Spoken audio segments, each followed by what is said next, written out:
Karena dokter itu.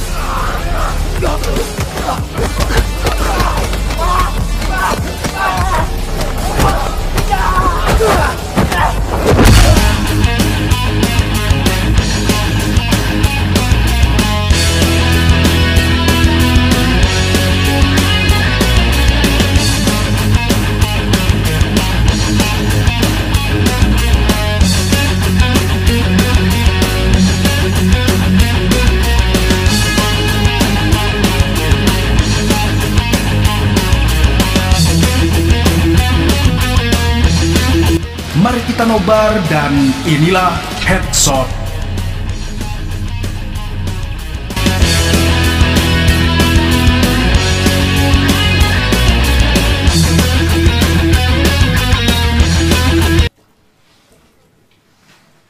Film dimulai dengan memperlihatkan seorang kepala polisi yang mendatangi sebuah sel isolasi dengan kawalan ketat dari para sipir bersenjata. Rupanya, orang yang berada di dalam sel tersebut adalah seorang penjahat kelas kakap bernama Lee, atau kita panggil saja dia Samidi. Baru mulai udah muncul aja nih si Samidi. Dan karena kebrutalannya selama ini, dia mendapatkan banyak julukan seperti setan laut dan ayah dari neraka. Selain itu, dia juga telah menculik ratusan bocil dari seluruh penjuru Indonesia, lalu menyiksa dan melatih mereka hingga menjadi mesin pembunuh yang sangat berbahaya. Dan gara-gara kejahatannya tersebut, Samidi telah divonis hukuman mati. Di tengah ketegangan antara Samidi dan kepala polisi, seorang napi diam-diam mengambil benda tajam dari sebuah ember dan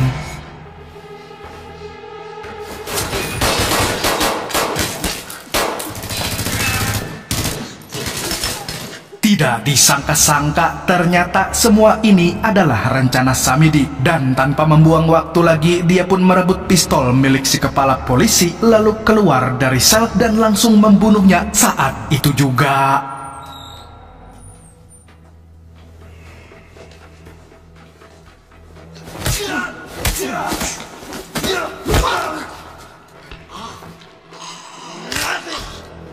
Samidi kemudian mengumpulkan para tahanan dan memanipulasi mereka agar mau memberontak dan menghabisi para sipir. Sebagai imbalan, dia akan membantu mereka keluar dari lapas tersebut. Dia lantas membagikan senjata kepada mereka dan tanpa berlama-lama lagi, aksi pemberontakan pun dimulai.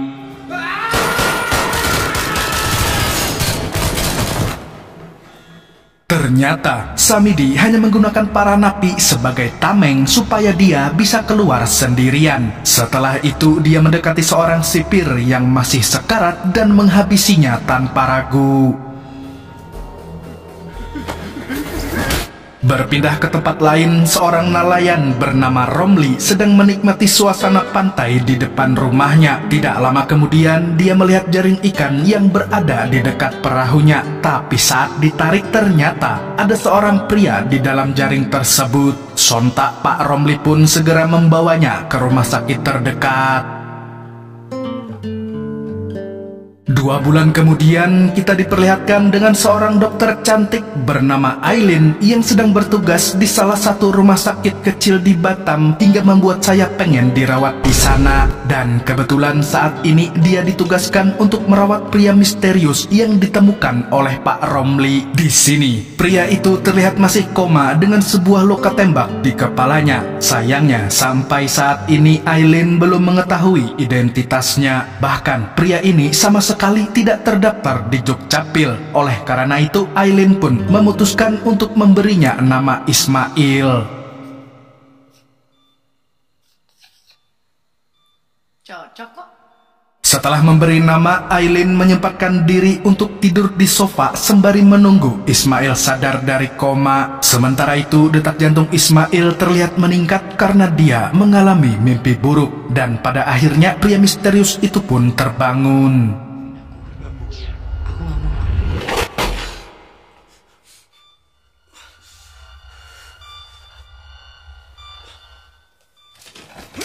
Tidak berselang lama, Aileen juga terbangun dari tidurnya dan sangat terkejut karena Ismail sudah tergeletak di lantai. Dia pun langsung membawa peralatan untuk mengecek kondisinya. Sambil mengecek, dia bertanya tentang identitas aslinya, namun ternyata Ismail mengalami hilang ingatan sementara, yang artinya dia bisa ingat kembali dengan masa lalunya secara perlahan. Tapi untuk sekarang, dia hanya bisa mengingat wajah seorang perempuan yang mengacungkan pistol ke arahnya. Setelah kondisinya sudah membaik, Aileen melakukan MRI untuk melihat isi kepala Ismail. Ternyata di dalam tengkoraknya masih ada peluru yang tertinggal. Dan sayangnya peluru tersebut harus diambil dengan prosedur khusus yang tidak disediakan di rumah sakit itu.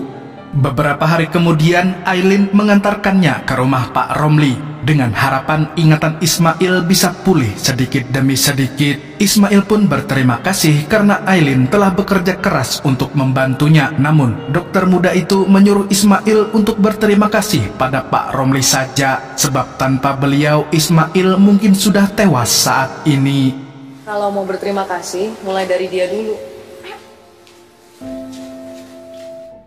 Malam harinya kita diperlihatkan dengan sebuah pertemuan antara Samidi dan seorang gangster bernama Anto, tapi bukan Anto fotokopi. Mas, kamu dipanggil Mas? Bukan. Di sini dia membawa seorang pria bernama Bondi yang merupakan maklar senjata paling tersohor di Batam. Tapi saat ini dia sedang komplain pada Samidi karena senjata yang dijualnya itu made in China, sehingga memiliki kualitas yang sangat buruk. Bukannya menanggapi protes itu, Samidi malah dengan santainya melahap satu bungkus miamin di depan Anto. Karena kesal, Anto pun langsung memutus hubungan kerjasamanya dengan Samidi dan akan mengganti kerjasamanya bersama Mamat Gansok. Dan tanpa Samidi sadari, ternyata Anto sudah menyiapkan pasukan di luar tempat pertemuan untuk menghabisi Samidi dan antek-anteknya. Namun Samidi juga sudah menduga kalau hal ini akan terjadi, dan tanpa Anto sadari, anak didik Samidi yang bernama Besi sedang membantai anak buahnya.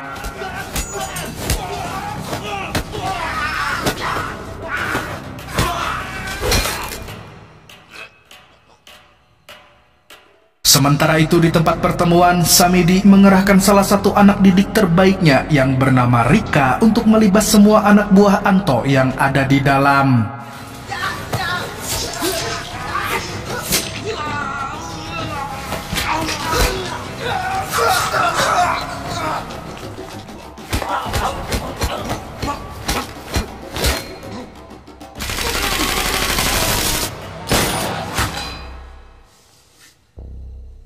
Meskipun hanya mengandalkan 5 orang saja, tapi anak didik Samidi mampu menunjukkan kalau mereka memang mesin pembunuh yang sangat berbahaya. Setelah menghabisi semua gangster, Samidi pun langsung membunuh Anto dengan satu gerakan saja.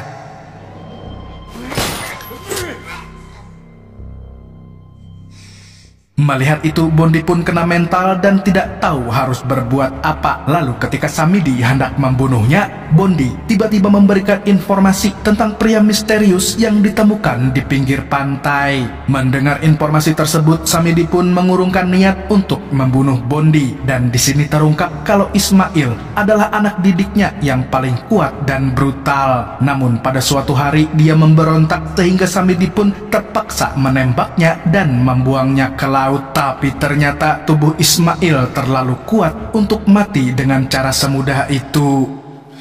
Jangan bunuh gua. Now you can go to the hospital and check. Samidi lantas menyuruh Bondi untuk pergi ke rumah sakit dan mencari tahu keberadaan Ismail. Di lain pihak, Ismail memutuskan untuk tinggal bersama Pak Romli dan membantunya mencari ikan di laut. Di momen ini, dia sudah menganggap Pak Romli sebagai ayahnya sendiri. Di rumah sakit, Bondi terlihat sedang memaksa para dokter dan perawat untuk mengobati luka tembak di telinganya. Namun karena disuruh antri, dia pun kesal dan hampir menghajar orang-orang di sana. Beruntung Aileen datang di waktu yang tepat. Dia lalu mengobati telinga Bondi dan menyuruhnya pergi setelah itu. Namun Bondi tidak mau pergi sebelum Aileen memberitahunya tentang Ismail. Bahkan dia tidak akan segan melakukan kekerasan jika Aileen tidak menjawab pertanyaannya. Di saat Bondi hendak menghajar dokter itu, tiba-tiba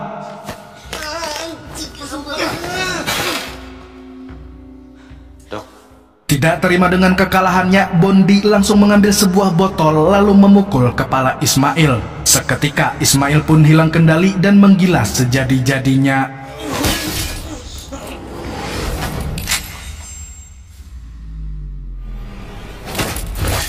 Seandainya Aileen tidak mencegahnya, maka jamet itu pasti sudah pindah alam. Dan karena tidak mau mati konyol, Bondi pun pergi dari sana. Setelah insiden tadi, Aileen meminta Ismail untuk ikut bersamanya ke Jakarta karena yang dia tahu di Jakarta ada rumah sakit yang bisa mencabut peluru yang bersarang di kepala Ismail, dan tentunya dia bisa terhindar dari bahaya seperti tadi. Akan tetapi Ismail hanya terdiam memikirkan semua yang terjadi padanya. Selain itu, dia juga takut kalau ternyata dirinya adalah orang jahat. Namun bagi Aileen, dia sama sekali tidak jahat. Buktinya dia rela terluka demi melindunginya dari Bondi.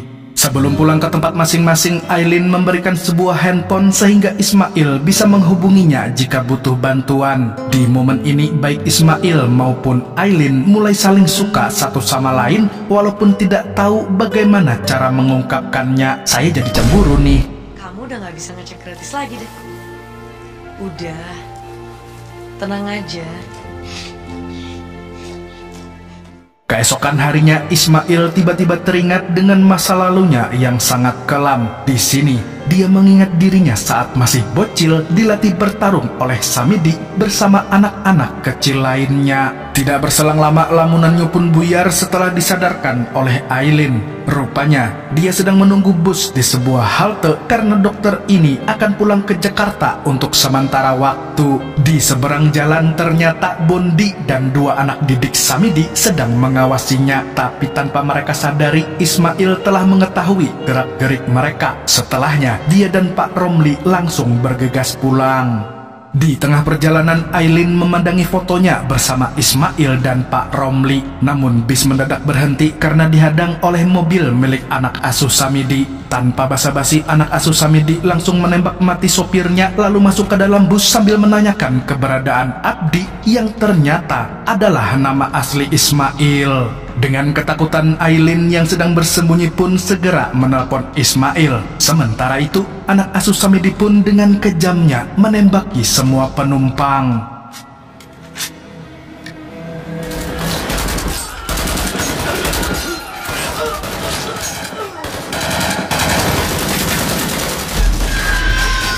Bahkan mereka juga menodongkan senjata ke anak kecil yang baru saja kehilangan orang tuanya. Melihat itu, Aileen pun keluar dari persembunyiannya dan langsung membela si bocil. Tidak berselang lama, Ismail menghampiri bus tersebut karena khawatir dengan Aileen. Di sana, dia sangat terkejut melihat mayat-mayat berserakan. Dan seketika dia merasa sangat terpukul saat melihat seorang wanita yang sudah tewas. Awalnya, dia mengira kalau wanita itu adalah Aileen, tapi ternyata bukan. Alhamdulillah. Alhasil dia pun bergegas mencari keberadaannya. Namun sialnya, tim pembersih yang dikirim Samidi sudah sampai di sana untuk membakar para mayat. Mau tidak mau, Ismail pun harus melawan mereka semua.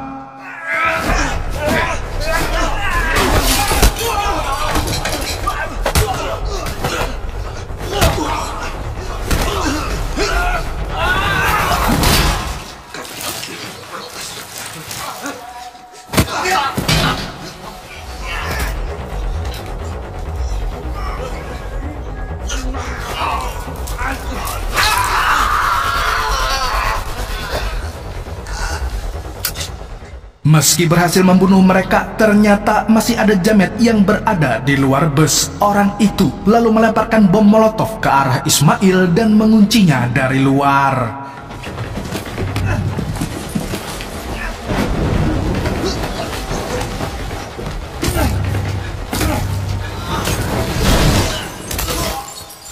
Untungnya, dia berhasil selamat dari kobaran api tersebut. Tapi lagi-lagi para jamet menyerangnya secara bertubi-tubi. Pak Romli yang melihat itu pun berusaha untuk menolong. Namun sayangnya dia malah tertembak. Dan tentu saja Ismail tidak akan tinggal diam melihat sang penyelamat disakiti.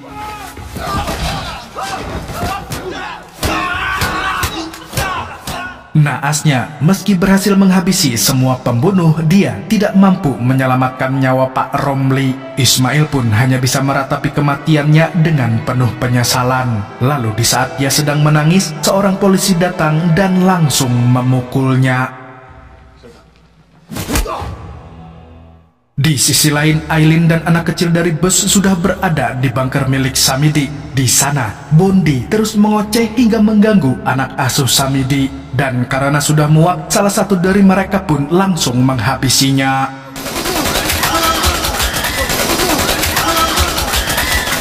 Mereka kemudian memasukkan Aileen dan si bocil ke ruangan yang berbeda. Sontak, Aileen pun berusaha mencari anak tersebut. Namun, Rika memperingatkannya untuk tetap diam. Setelah itu, Rika mengambil dokumen hasil dari tes MRI Ismail lalu menyerahkannya pada Samidi.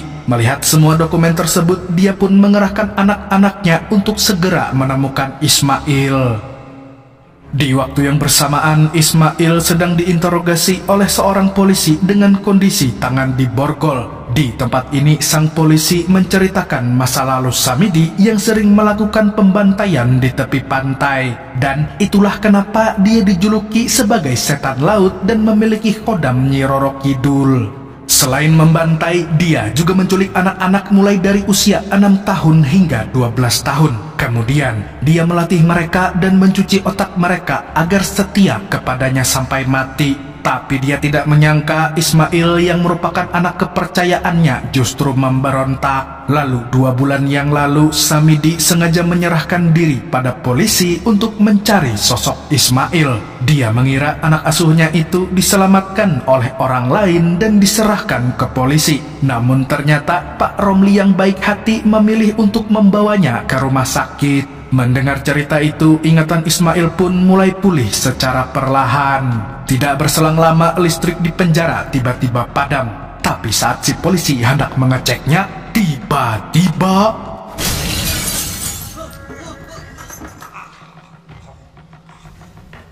anak asuh Samidi itu lalu masuk ke dalam ruang interogasi, kemudian menghampiri Ismail yang masih terborgol. Dan tanpa basa-basi, dia pun langsung menyerangnya saat itu juga.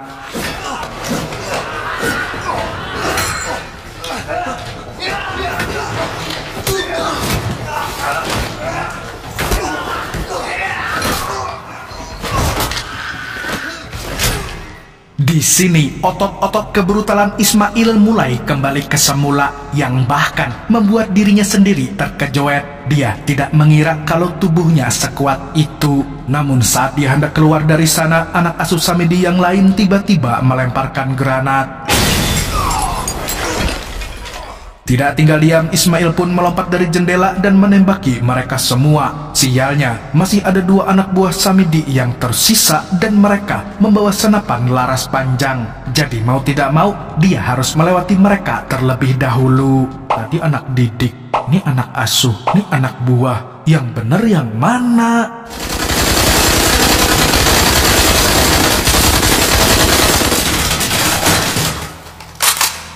Nyalain lagi lampunya.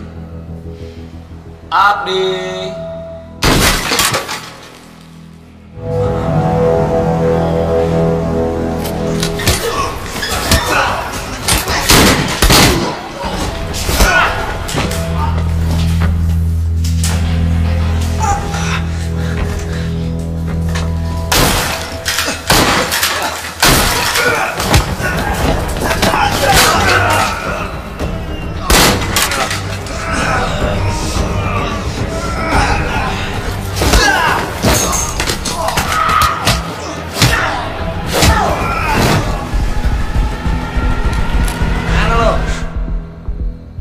Masih mau main? Pintar juga. Setelah menghabisi salah satu dari mereka, kini Ismail berhadapan dengan anak asuh Samidi yang memiliki ketahanan tubuh paling kuat. Loh, jadi anak asuh lagi? Tadi anak buah, tadi anak didik. Tapi meskipun demikian, dia akan melakukan apapun demi menyelamatkan Aileen.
Seketika semua ingatan tentang masa lalunya kembali sepenuhnya dan Ismail tampak bersedih sebab kedua pembunuh itu adalah sahabatnya sejak kecil. Dia merasa sedih bukan karena telah membunuh mereka, melainkan karena mereka ingin membunuhnya demi Samidi.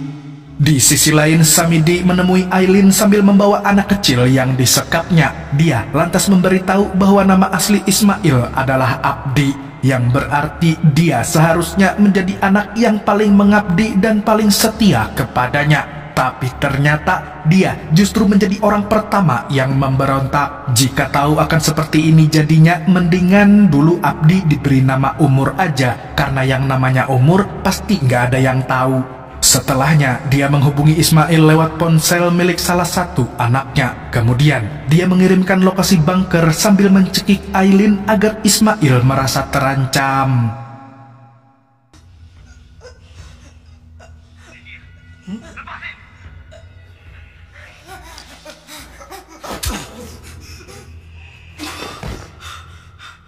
Sebelum Ismail datang, Samidi menatap sebuah pedang yang patah di depannya. Ternyata pedang itu adalah senjata yang digunakan Ismail untuk kabur dari bunker dan membunuh sebagian anak asuhnya.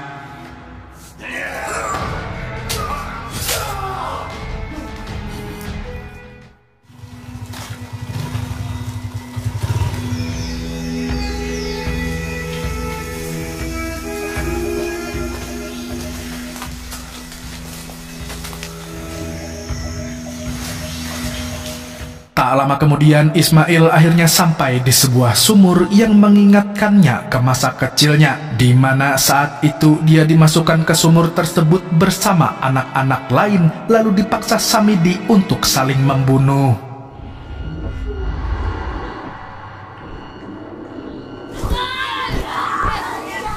Di saat yang bersamaan, Besi muncul di hadapannya. Dia adalah salah satu anak yang dulu sangat dekat dengan Ismail, bahkan sudah dianggap seperti saudara sendiri. Dia lantas mengingatkan Ismail bahwa seburuk-buruknya Samidi, dia telah memberikan arti hidup kepadanya dan anak-anak lain. Selain itu, dia juga telah mendidiknya dengan kekerasan hingga membuatnya sangat kuat. Jadi, dia memilih untuk mengabdi kepadanya dan menerima hal tersebut sebagai takdir. Besi kemudian memberi pilihan kepada Ismail antara pergi jauh dari dunia brutal itu atau bertarung dengannya hingga mati. Tentu saja hal ini membuatnya sangat dilema. Di satu sisi dia tidak ingin membunuh sahabatnya sendiri, tapi di sisi lain dia juga harus menyelamatkan Aileen dan juga si bocil. Dan pada akhirnya Ismail pun terpaksa harus bertarung dengan Besi.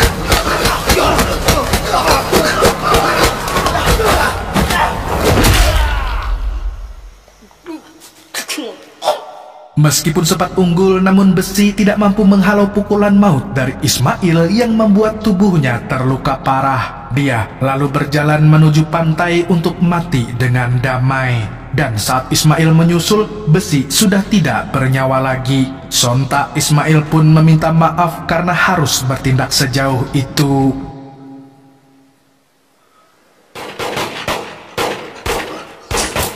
Ketika dia sedang meratapi kematian sahabatnya, Rika tiba-tiba muncul dan langsung menembakinya. Sambil mencari Ismail yang bersembunyi, Rika berkata bahwa Ismail telah memecah belah persaudaraan antara anak asuh Samidi. Mendengar itu, dia langsung keluar dan merebut pistol milik wanita brutal tersebut. Di sini, Rika mengaku bahwa dia kecewa dengan Ismail yang mengkhianati Samidi. Padahal dulu semua anak-anaknya sangat kompak dan selalu bersama di segala situasi. Selain itu, Rika juga mengatakan bahwa dirinya sama sekali tidak menyesal telah menembak kepala Ismail 2 bulan yang lalu. Karena kalau harus memilih, dia pasti akan memilih untuk mengabdi kepada Samidi sebab itu sudah menjadi takdirnya. Setelah mengatakan hal tersebut, Rika pun mengambil sebilah pisau dan pergelutan pun terjadi.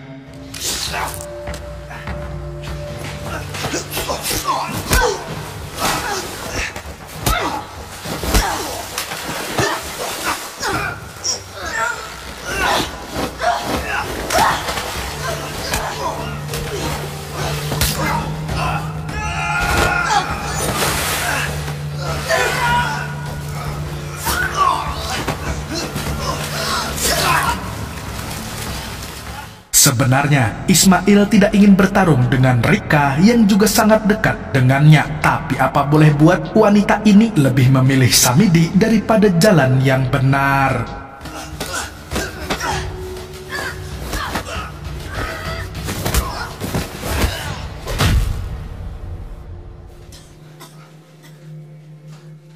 Ketika mereka berdua sama-sama terjatuh, Rika mengatakan kalau dia selalu kagum pada Ismail. Dia kagum karena sejak kecil Ismail selalu menjadi yang terkuat di antara yang lain. Dan 2 bulan yang lalu, dia sebenarnya merasa terpaksa saat Samidi menyuruhnya untuk menembak kepala Ismail. Namun dia rela melakukan itu demi kebaikan Ismail. Jika Ismail mati, maka dia akan terbebas dari dunia yang kelam tersebut. Oleh karena itu, Rika kembali menodongkan pistolnya ke arah Ismail untuk melakukannya sekali lagi. Dia pun memejamkan mata dan menembaknya secara bertubi-tubi.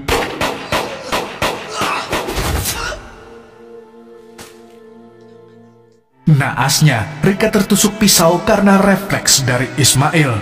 Dan sebelum menghembuskan nafas terakhirnya, dia berkata bahwa sekarang mereka sudah impas. Di momen ini, Ismail hanya bisa terdiam sambil melepas kepergian sahabatnya. Dia juga berjanji pada dirinya sendiri untuk menghabisi Samidi agar tidak ada lagi anak kecil yang diperlakukan sepertinya dulu.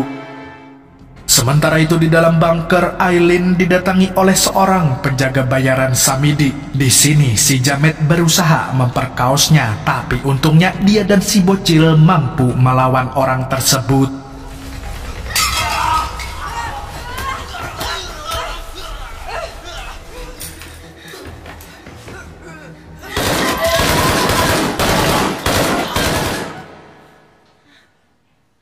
Aileen dan anak kecil itu lantas mencoba kabur dari bunker sembari menembaki para penjaga.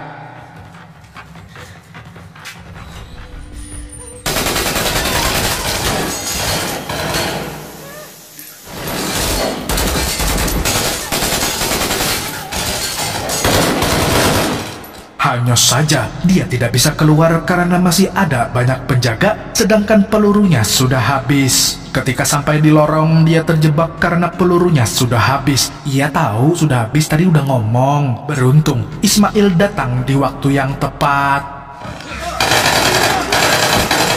Namun, Aileen sudah tidak percaya lagi kepada Ismail. Dia bahkan menodongkan pisau karena takut kalau Ismail akan bertindak sama seperti bedebah lain di bunker tersebut. Melihat itu, Ismail pun berusaha menenangkannya. Dia juga memohon agar Aileen mau membantunya sekali lagi sebab dia benar-benar ingin keluar dari neraka yang diciptakan oleh Samidi. Setelahnya, dia akan hidup seperti manusia normal pada umumnya.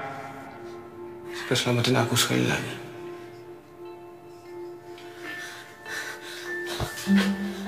Usai meyakinkan Aileen, Ismail menyadari kalau Samidi sudah berada di sana. Dan tanpa banyak cincong lagi, pertarungan antara ayah dan anak pun terjadi.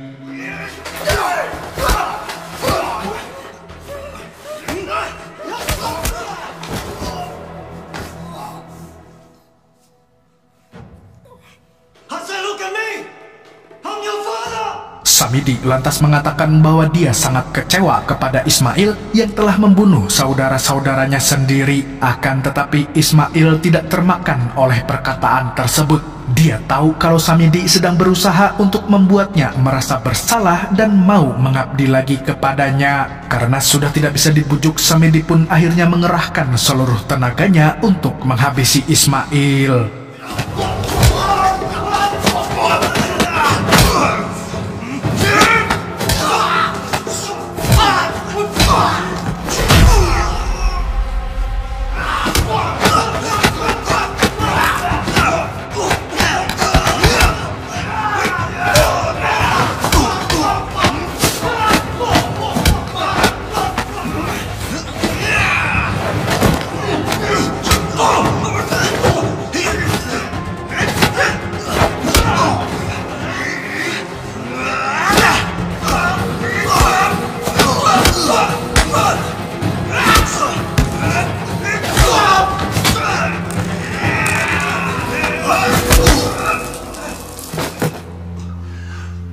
My son.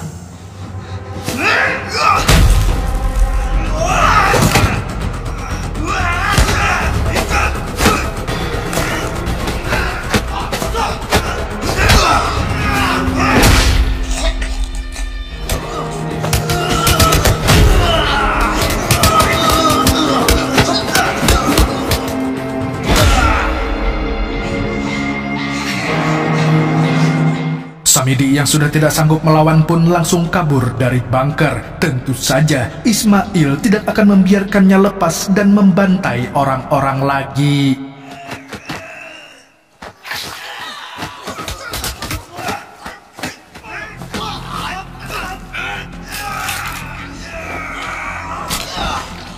Tidak mau mati sendirian, Samidi berusaha menarik tubuh Ismail agar tertusuk batang pohon yang runcing. Tapi untungnya Aileen datang dan langsung menariknya.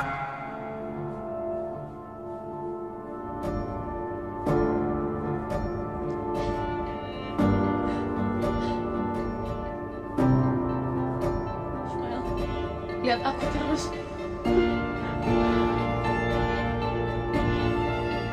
Beberapa minggu kemudian, Aileen terlihat sedang dirawat di rumah sakit di Jakarta. Setelah tubuhnya pulih, dia masuk ke ruangan di mana Ismail sedang dirawat. Di sana, dia merasa senang karena akhirnya peluru di kepala Ismail bisa dikeluarkan. Dan mulai sekarang, pria yang brutal itu telah resmi menjadi manusia normal. Dan film pun tamat dengan mengharukan. Dari film ini kita bisa belajar tentang banyak hal, terutama pengabdian dan pengorbanan sebagaimana makna dari nama Abdi dan Ismail. Abdi berarti pengabdian, di mana Samidi memberi nama tersebut agar anak asuhnya itu mau mengabdi dan setia kepadanya. Namun semua kejahatan yang dia lakukan membuat sang anak memberontak. Sementara itu nama Ismail memiliki makna pengorbanan yang diambil dari nama Nabi Ismail. Dia adalah lambang pengorbanan Nabi Ibrahim kepada Tuhan. Dan di film ini, Ismail rela melakukan apapun demi menyelamatkan Aileen dan keluar dari jeratan Samidi. Artinya, segala sesuatu pasti membutuhkan pengorbanan. Kamsia, Assalamualaikum warahmatullahi wabarakatuh.